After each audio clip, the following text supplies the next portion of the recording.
Buenos días. A continuación vamos a exponer el periodo posclásico. Los integrantes del grupo son Nicolás Chiguazuque, Camilo Pérez, Sofía Pérez, Jacob Quintero y Angélica Arteaga. Historia del periodo posclásico de Roma. Este periodo de decadencia inicia en el año 285 después de Cristo, con la conquista de Diocleciano por el poder. Aunque el Imperio Romano siguió existiendo hasta el año 1453, se puede decir con exactitud que el Imperio de Justiniano entre 527 y 565 después de Cristo se dio el fin de la historia de Roma con el fracaso del diseño de restauración que Justiniano planteó. El periodo posclásico se caracterizó por tener varias fases, pero la que más destaca es la fase del Imperio absolutista. Esta fase se caracterizó por ser un largo periodo de disolución en la que encontramos el imperio de Diocleciano del 284 al 305 después de Cristo. Este intentó restaurar la unidad del sistema político romano, que se dañó por la crisis del siglo III. Esto fue una tarea casi imposible, pero Diocleciano entiende que Roma está dividida en dos partes, las provincias orientales y las provincias occidentales.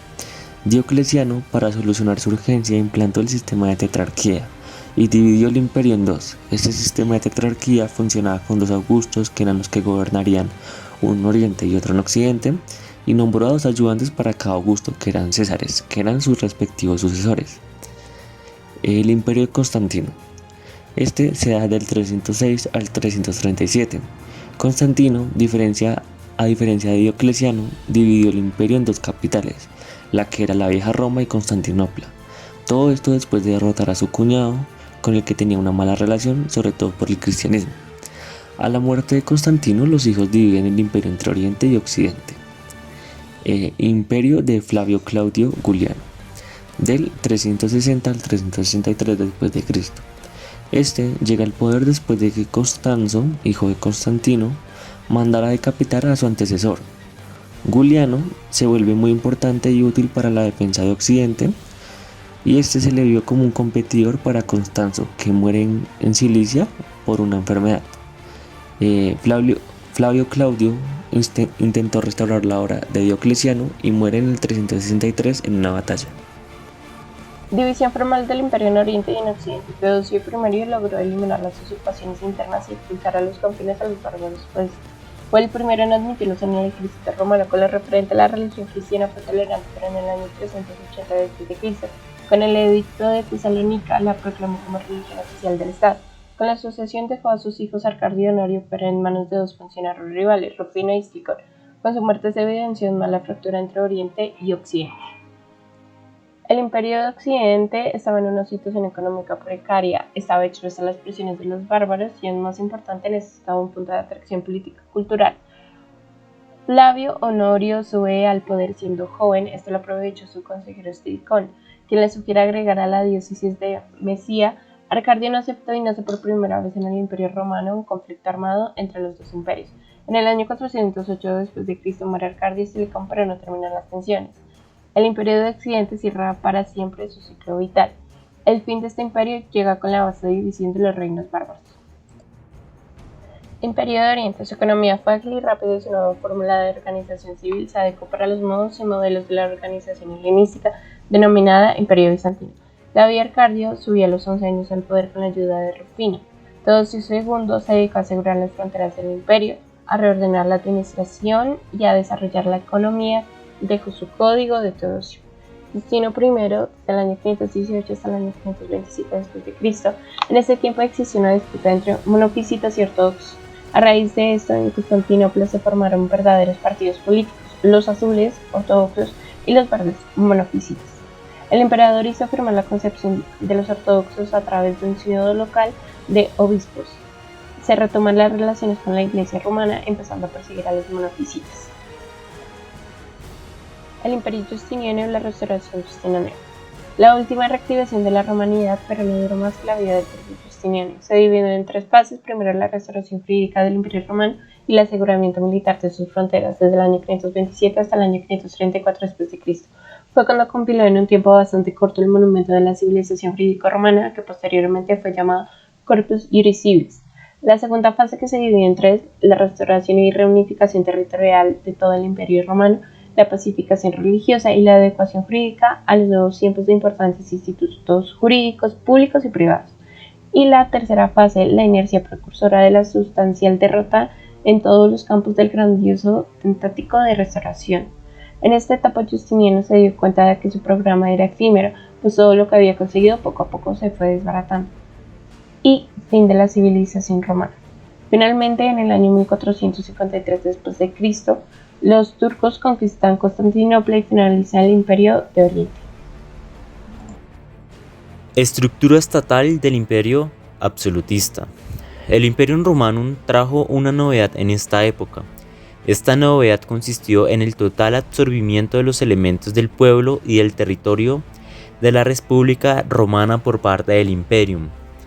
La población estaba constituida por los cives romani. Se entendía que la totalidad de quienes hubieran nacido o tuvieran derivación de nacimiento en los territorios. Y este a su vez estaba dividido en tres, en civis romani, bárbaros y los huéspedes. Las graduaciones sociales se afirmaron sobre el plano jurídico. Los emperadores se dedicaron poco a los esquemas uniformes y dieron disposiciones contradictorias. Y estas a su vez se dividieron en tres, en los potentes, que era la clase más reconocida por el emperador, los no potentes y la masa popular. Y a su vez, la organización eclesiástica, hubo un triunfo del cristianismo, por lo cual los cristianos tuvieron privilegios y desavenencias para las otras religiones. El territorio estaba dividido en provincias, agrupadas en diócesis, reunidas a su vez en prefecturas, consteladas en varios municipios. La cantidad de provincias eran de 120, diócesis 14 y 2 prefecturas. El gobierno estaba en cabeza el emperador. Era ejercido autocráticamente por el emperador y jefe de una compleja jerarquía administrativa. La jerarquía administrativa estaba compuesta por administración civil, que eran empleados imperiales, y administración militar, denominada militia armata, y la administración central era la organización administrativa civil del Imperium Romanum. Estaba constituida por numerosos officia o scrinia, de los cuales hacían parte de la administración central. Ahora hablaremos del derecho romano posclásico. El ordenamiento del Imperium Romanum absolutista, enmarcado entre los siglos IV y VI después de Cristo, se configura todavía como derecho romano, es decir, como continuación y desarrollo del derecho romano clásico. Las características del derecho romano posclásico fueron la reducción de las fuentes normativas, el triunfo de la Cognitio Ordinem imperial, la corrupción del viejo derecho clásico por obra de la actividad jurisprudencial escolástica y práctica posclásica.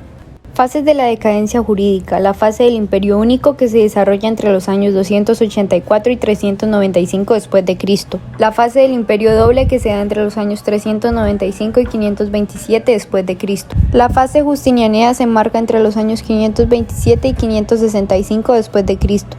Las fuentes del derecho posclásico se distinguen entre lo abstracto y lo concreto. En abstracto, las fuentes del derecho fueron aquellas mismas del periodo clásico.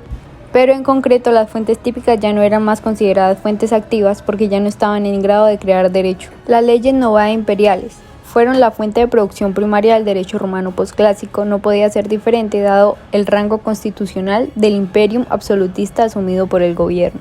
La evolución posclásica de la represión criminal. La represión criminal estuvo caracterizada en la edad posclásica por el sustancial triunfo de la Cognitio Ordinem y del procedimiento inquisitivo sobre el sistema de las coacciones y del procedimiento acusatorio.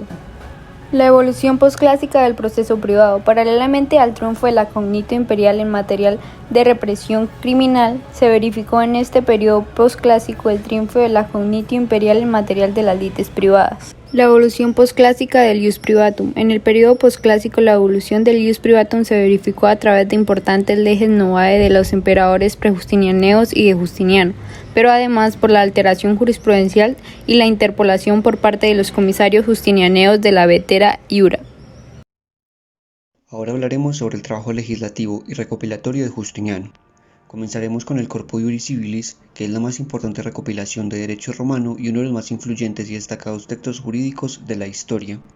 Su contenido está determinado por diferentes recopilaciones y obras jurídicas realizadas por orden de Justiniano y algunas elaboradas por él mismo. Está compuesto por el Codex Justinianus, el Digesto, el Codex Repetitae Praelectionis y la Novela de Constitutiones. La historia del Codex Justinianus comienza el 13 de febrero del año 528 d.C., cuando Justiniano emite la Constitución Imperial Aequo Necesario, cuyo objetivo es la consolidación de un Codex Legum que debía contener elementos de los códigos gregoriano, hermogeniano y teodosiano, pero siendo más moderno. La comisión delegada para la redacción del código podía alterar las constituciones imperiales escogidas y debía organizar sus contenidos en un orden sistemático. Se completó en poco tiempo y fue publicado el 7 de abril del año 529 con la Summa Respublicae.